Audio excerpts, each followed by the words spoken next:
আসসালামু আলাইকুম দর্শক, স্বাগত জানাচ্ছি আরটিভির দুপুরের সংবাদ। আপনাদের সঙ্গে রয়েছে আমি নীরা ফেরদৌস। দেশের ২৩তম রাষ্ট্রপতি হিসেবে সন্ধ্যায় শপথ নেবেন মির্জা ফখরুল ইসলাম আলমগীর। এর মধ্য দিয়ে বাংলাদেশে গণতান্ত্রিক ও সাংবিধানিক ইতিহাসে আরও একটি নতুন অধ্যায়ের সূচনা হবে। বঙ্গভবনে ঐতিহাসিক দরবার হলে আড়ম্বর ও ভাবগাম্ভীর্যপূর্ণ পরিবেশে এই শপথ অনুষ্ঠিত হবে। বর্ণাঢ্য এই অনুষ্ঠানে প্রধানমন্ত্রী তারেক রহমান উপস্থিত থাকবেন। এছাড়াও বিরোধী দলীয় নেতা, জাতীয় সংসদের স্পিকার, মন্ত্রিসভার সদস্য, সংসদ সদস্য, সুপ্রিম কোর্টের বিচারপতি, ৩ বাহিনী প্রধান, সরকারের উচ্চপদস্থ সামরিক ও বেসামরিক কর্মকর্তা, বিভিন্ন বিশ্ববিদ্যালয় উপাচার্য, সুশীল সমাজের প্রতিনিধি, বিভিন্ন গণমাধ্যমের সম্পাদক ও জ্যেষ্ঠ সাংবাদিকরা উপস্থিত থাকবেন। এছাড়া ঢাকায় নিযুক্ত বিভিন্ন দেশের রাষ্ট্রদূত, হাইকমিশনার ও বিদেশি কূটনীতিকদের ঐতিহাসিক মুহূর্তটিতে উপস্থিত থাকার জন্য আমন্ত্রণ জানানো হয়েছে।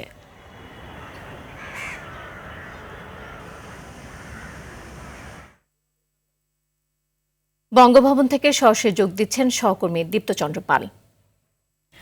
দীপ্ত, নতুন রাষ্ট্রপতির শপথ অনুষ্ঠানের জন্য বঙ্গভবনের প্রস্তুতি কোন পর্যায়ে রয়েছে, বিস্তারিত জানাবেন। নীরা, যেমনটি বলছিলেন, সন্ধ্যা ৭টায় কিন্তু নতুন যে নির্বাচিত রাষ্ট্রপতি মির্জা ফখরুল ইসলাম আলমগীরের কিন্তু আজকে শপথ পাঠ করানো হবে এবং সন্ধ্যা ৭টায় সেই আনুষ্ঠানিকতা শুরু হলেও আমরা দেখেছি যে ১২টার পর থেকেই যে এখানকার যে আইন শৃঙ্খলা বা সিকিউরিটি ব্যবস্থা সেটি কিন্তু আরও শক্ত বা জোরদার করা হয়েছে। আমরা এখন রয়েছি বঙ্গভবনের সামনে। এখানে কিন্তু আসলে সাংবাদিকদেরও একটি নির্দিষ্ট দূরত্বে রাখা হয়েছে এবং আমি যদি একটু এখানকার পরিস্থিতি দেখানোর চেষ্টা করি যে এই যে শপথ গ্রহণকে কেন্দ্র করে যে এখানকার যে দরবার হল, সেই দরবার হল কিন্তু সুন্দর করা হয়েছে।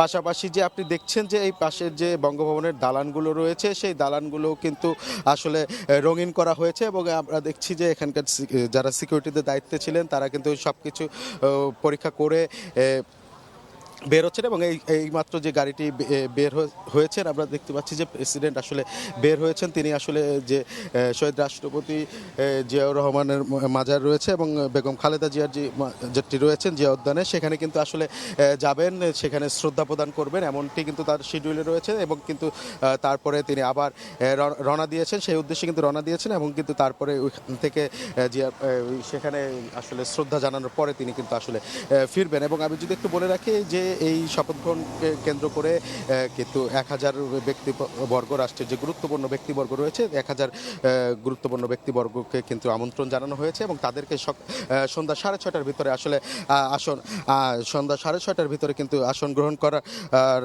কথা বলা হয়েছে এবং সেখানে কিন্তু প্রধানমন্ত্রী ৬:৪৫-এর দিকে প্রধানমন্ত্রী তারেক রহমান তিনি উপস্থিত হবেন এবং নবনির্বাচিত রাষ্ট্রপতি ৬:৫০ কিন্তু এই বঙ্গভবনের যে দরবার হলে শপথ গ্রহণ অনুষ্ঠানে তিনি প্রবেশ করবেন এবং তাকে কিন্তু যে বাংলাদেশ সংসদের যিনি স্পিকার তিনি কিন্তু শপথ পাঠ করাবেন। তো এই ছিল নীরা আমার কাছে বঙ্গভবন থেকে সবশেষ তথ্য। নীরা।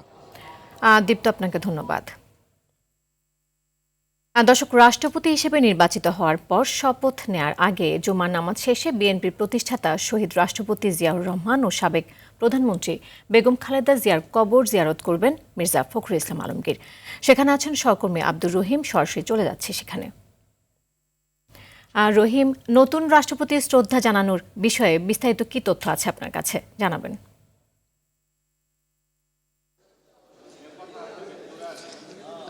নীরা, দেশের ২৩তম রাষ্ট্রপতি হিসাবে দীর্ঘ ৩৫ বছর পরে কিন্তু নির্বাচিত হয়েছেন মির্জা ফখরুল ইসলাম আলমগীর এবং তিনি গতকালকে নির্বাচনের পর আজকে কিন্তু তিনি প্রথমবারের মতো শহীদ প্রেসিডেন্ট জিয়াউর রহমান এবং সাবেক প্রধানমন্ত্রী বেগম খালেদা জিয়ার যে স্মৃতি কবর জিয়ারত করতে আসবেন এবং পাঠ করবেন।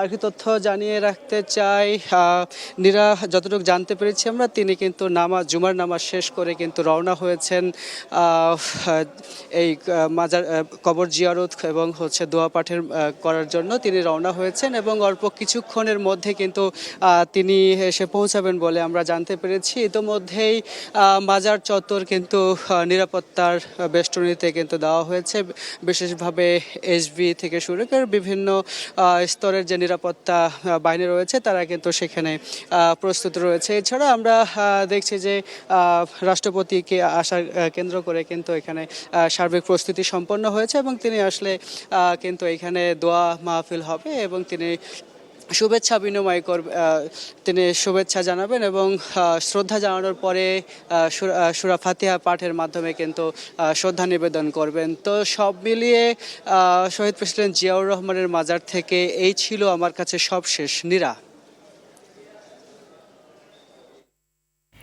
রহিমা, আপনাকে ধন্যবাদ।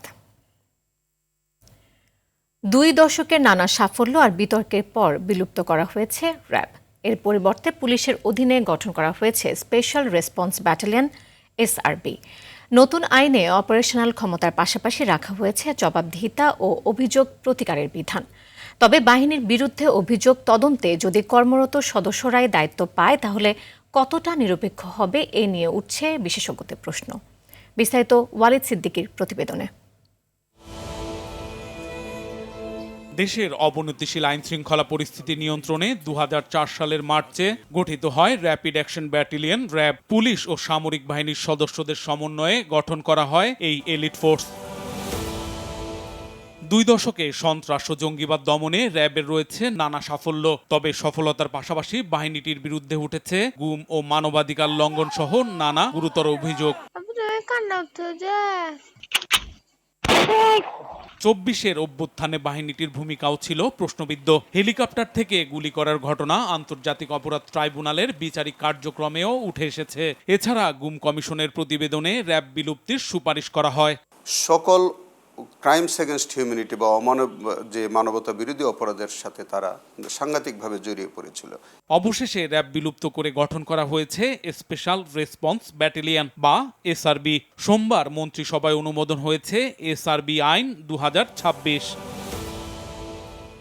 র্যাবের নাম ও কাঠামো বদলালেও অপারেশনাল ক্ষমতার বড় অংশই বহাল থাকছে।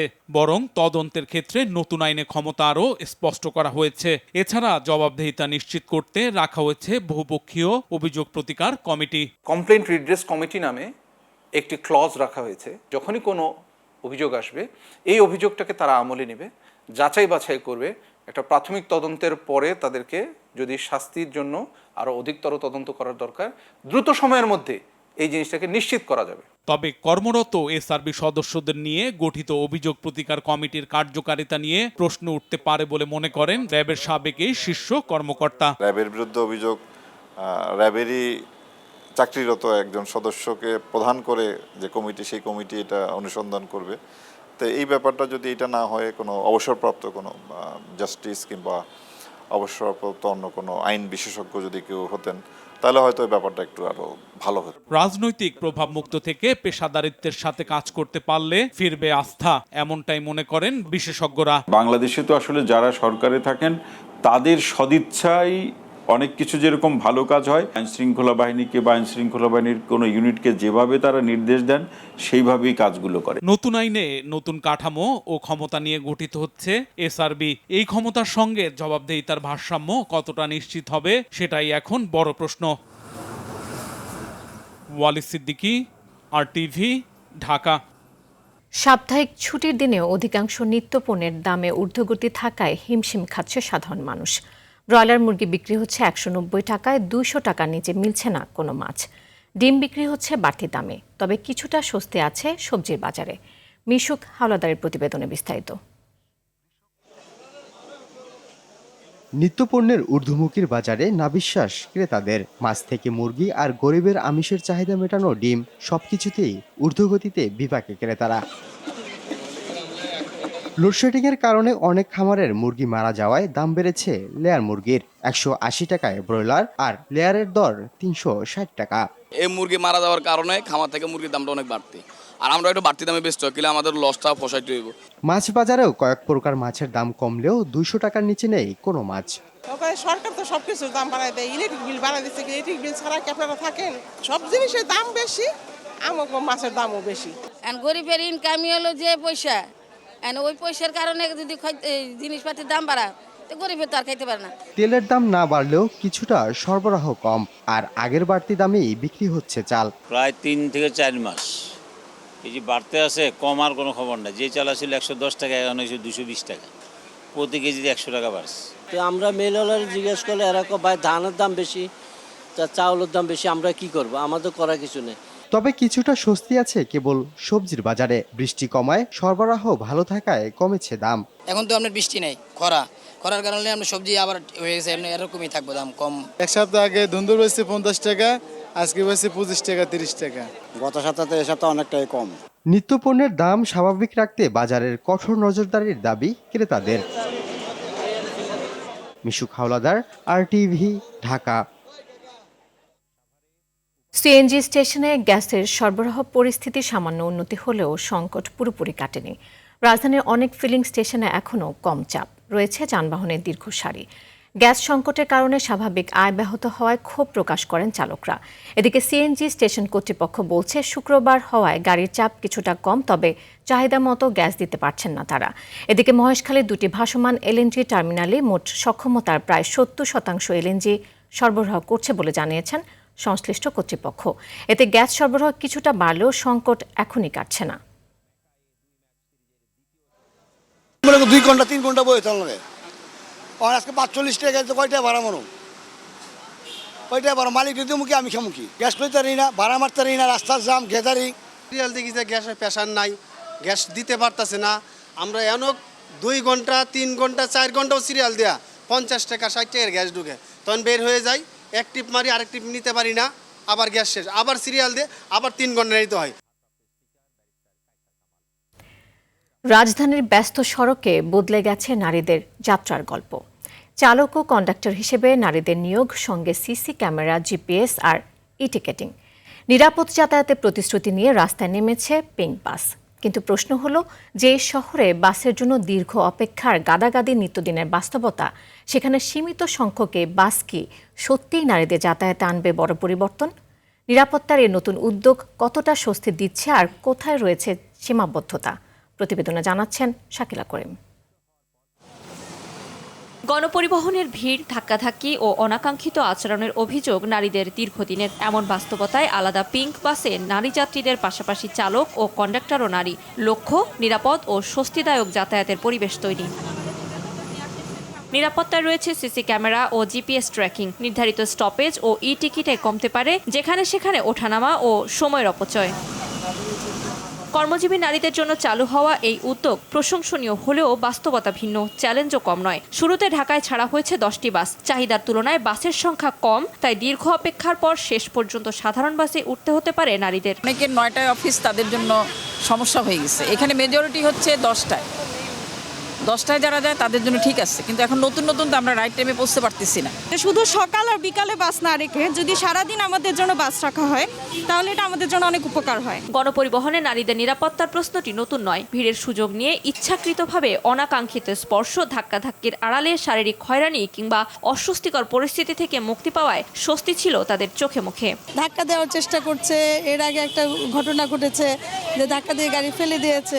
এগুলো মানসিকতার ব্যাপারে। হেল্পার ওই গেটের কাছে দাঁড়ায় থাকে, তারপরে অন্যান্য যাত্রীরাও গেটের কাছে দাঁড়ায় থাকে, তো এইখানে দেখা যায় যে ভিড়ের মধ্যে ব্যাড কাজ করে। আমরা লোকাল বাসে উঠলে দেখা যেত আমরা ইভটিজিং এর শিকার হতাম, শারীরিকভাবে হেনস্থার শিকার হতাম, কিন্তু এখন তো অনেক ভালো। এদিকে পিঙ্ক বাস উদ্বোধনের পর থেকেই সামাজিক যোগাযোগ মাধ্যমে চরমভাবে নেতিবাচক আক্রমণাত্মক মন্তব্যের বিষয় নিয়ে খুব একটা ভাবছেন না যাত্রীরা। একটা মহিলা স্ট্রাইকার ধরেছে, এটা আমাদের জন্য গর্ববোধ হওয়া উচিত, কিন্তু এটা নিয়ে ট্রল হচ্ছে, যেটা মোটেই আমাদের জন্য কাম্য নয়। ট্রল হোক যাই হোক, এটা একটা পজিটিভ দিক। অন্যদিকে চালকদের আরও দক্ষ হওয়ার পরামর্শও দেন অনেক যাত্রী। ডাবল ডেকার চালাতে হলে কিন্তু সেই যোগ্যতাও দরকার। আমি মহিলা মানুষ, বাট তারপরেও বলছি যে ওনাদের ভালো মতো একটু ট্রেনিং দেওয়া দরকার ছিল। পিঙ্ক বাস নারীদের যাতায়াতে নতুন সম্ভাবনা তৈরি করেছে, তবে এর সাফল্য নির্ভর করবে শুধু বাসের রঙে নয়, নিয়মিত সার্ভিস, পর্যাপ্ত বাস এবং প্রতিশ্রুত নিরাপত্তা ব্যবস্থা কতটা কার্যকর থাকে তার উপর। এখন দেখার বিষয় এই উদ্যোগে কতটা বদলায় নারীদের প্রতিদিনের যাতায়াত।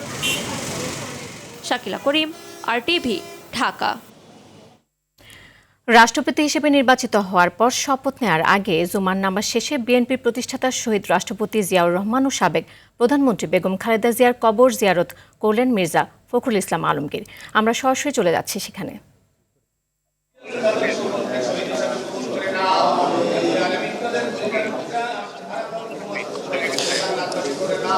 দেশের নির্বাচিত 23তম রাষ্ট্রপতি মির্জা ফখরুল ইসলাম আলমগীর গতকালকে ভোটের মাধ্যমে নির্বাচিত হয়েছেন এবং আজকে কিন্তু শপথের আগে বা জুমার নামাজ শেষে কিন্তু তিনি শহীদ প্রেসিডেন্ট জিয়াউর রহমানের মাজার সেখানে কবর জিয়ারত শেষে কিন্তু ফাতিহা পাঠ এবং শেষে এখন দোয়া মোনাজাত চলছে।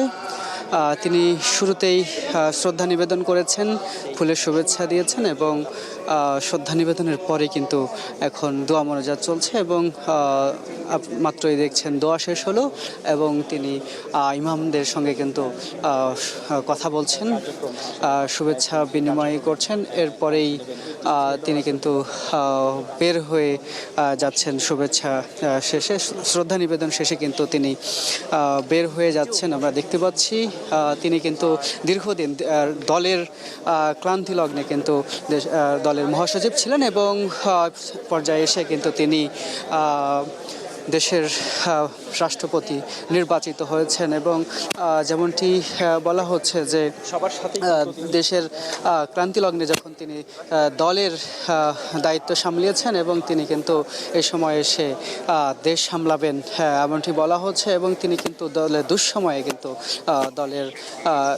দলের মহাসচিব ছিলেন দীর্ঘদিন সময় ধরে এবং তিনি কিন্তু নির্বাচিত হয়ে কিন্তু দেশের রাষ্ট্রপতি নির্বাচিত হয়েছেন এবং তিনি কিন্তু শহীদ প্রেসিডেন্ট জিয়াউর রহমানের মাজারে শ্রদ্ধা নিবেদন শেষে কিন্তু তিনি ফিরে যাচ্ছেন এবং সন্ধ্যায় কিন্তু রাষ্ট্রপতি যে শপথ সেটি কিন্তু অনুষ্ঠিত হবে। ফ্যাসিস্ট সরকারের 17 বছরের জঞ্জাল ও অব্যবস্থাপনা 2-1 মাসে দূর করা সম্ভব নয় বলে জানিয়েছেন স্বাস্থ্যমন্ত্রী সরদার মোহাম্মদ সাখাওয়াত হোসেন বকুল। ডাক্তারের অবহেলায় সিজারিয়ান রোগী কণিকা রানীর মৃত্যুর ঘটনায় সকালে রাজবাড়ীর বালিয়াকান্দিতে গিয়ে তিনি এসব কথা বলেন। এ সময় মন্ত্রী সদ্যপ্রসূত কন্যা সন্তান, আগের 2 শিশু সন্তান এবং স্বামী অসিত মণ্ডলের খোঁজ খবর নেন। মন্ত্রী জানান, রাজবাড়ীর সিভিল সার্জনের নেতৃত্বে 5 সদস্যের তদন্ত কমিটি গঠন করা হয়েছে। কমিটি 5 কার্যদিবসের মধ্যে রিপোর্ট জমা দিলে ওই চিকিৎসকের বিরুদ্ধে আইনানুগ ব্যবস্থা নেওয়া হবে। ঢাকা মেডিকেল কলেজ হাসপাতালে জরুরি বিভাগের সামনে ফেলে যাওয়া কিশোরীর পরিচয় শনাক্ত করেছে শাহবাগ থানা পুলিশ। নিহত কিশোরী নারায়ণগঞ্জের সিদ্ধিরগঞ্জের বাসিন্দা মিম। এই ঘটনায় স্বামী, স্ত্রী ও শ্বশুরসহ 3 জনকে গ্রেফতার করেছে পুলিশ। মিম তাদের বাসায় গৃহকর্মী হিসেবে কাজ করতেন বলেও জানায় তারা। বৃহস্পতিবার গুরুতর আহত অবস্থায় মিমকে ঢাকা মেডিকেল কলেজ হাসপাতালে নিয়ে এলে তাকে মৃত ঘোষণা করেন চিকিৎসক। এরপরই হাসপাতাল থেকে মরদেহ ফেলে রেখে পালিয়ে যায় 3 যুবক। মিমের পরিবারের অভিযোগ, নির্যাতন করে হত্যা করা হয়েছে। ঘটনার ধামাচাপা দিতে মিম টাকা চুরি করে নিখোঁজ হয়েছে বলে থানায় জিডি করেছেন বাসার মালিক।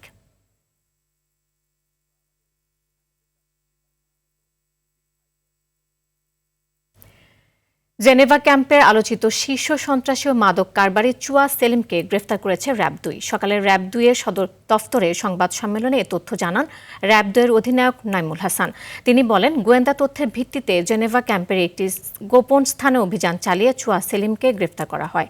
এ সময় তার কাছ থেকে একটি পিস্তল, 2 রাউন্ড গুলি এবং মাদক উদ্ধার করা হয়। তার বিরুদ্ধে হত্যা, অস্ত্র, মাদক সহ 36টি মামলা রয়েছে। এর আগে 2025 সালে 8 জানুয়ারি তাকে গ্রেফতার করেছিল র্যাব 2। তবে এমন আসামি জামিন পাওয়ায় হতাশা প্রকাশ করেন এই অধিনায়ক। বিজ্ঞ আদালত মনে করে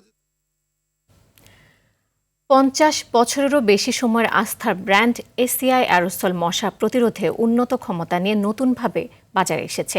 শুক্রবার ঢাকার তেজগাঁওয়ে এসিআই সেন্টারে এসসি জনসন ও এসিআই পিএলসির যৌথ আয়োজনে পণ্যটির পুনঃ উন্মোচন করা হয়। প্রতিষ্ঠানটির দাবি, নতুন এসিআই অ্যারোসল মশার বিরুদ্ধে আরও শক্তিশালী সুরক্ষা দেবে এবং ডেঙ্গু, চিকুনগুনিয়া ও ম্যালেরিয়ার মতো রোগ ছড়াতে পারে এমন মশা নিধনে সহায়তা করবে। 125 থেকে 800 মিলিলিটার 5টি প্যাক সাইজে পাওয়া যাবে নতুন এই অ্যারোসল। অনুষ্ঠানে উপস্থিত ছিলেন এসিআই পিএলসির চেয়ারম্যান এম আনিসুদ্দৌলা, ব্যবস্থাপনা পরিচালক সুস্মিতা আনিস, প্রেসিডেন্ট মোহাম্মদ রেজাউল ইসলাম, এসসি জনসনের কান্ট্রি ম্যানেজার সাফায়েত ইউসুফ সহ ঊর্ধ্বতন কর্মকর্তারা।